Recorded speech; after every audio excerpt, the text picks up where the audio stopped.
Welcome. Today we are revising Unit 2, Renewable Sources of Energy. These energy sources are exciting because they help us to protect our planet and ensure we don't run out of energy. Let's explore how they work. Renewable energy comes from nature and is constantly replaced. Sunlight, wind, and water never really run out, which makes them renewable. These sources are produce less pollution, which is great for the environment.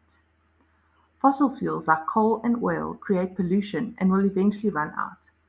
Renewable energy helps us avoid these problems. It's cleaner, safer, and becoming cheaper every year as technology improves.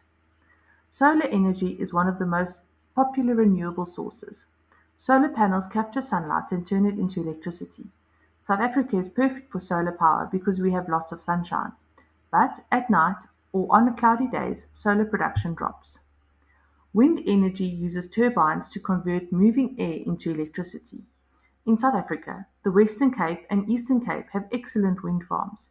Wind is clean and free, but turbines need the right conditions to work well. Hydroelectric energy is created when water flows through turbines in a dam. Countries like South Africa use hydroelectric power from dams such as Gerrit Dam.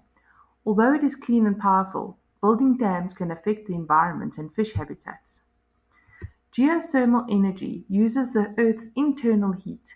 Countries like Iceland use it a lot, but South Africa doesn't have many suitable geothermal sites. It's reliable because the Earth's heat doesn't change. Biomass energy comes from things that once were alive. Farmers can grow crops like sugarcane to make biofuel, and animal waste can be turned into energy. Although it's renewable, burning biomass still creates some pollution. Renewable energy is essential for the future. It keeps our Earth healthy and prevents pollution and gives a long-lasting supply of energy.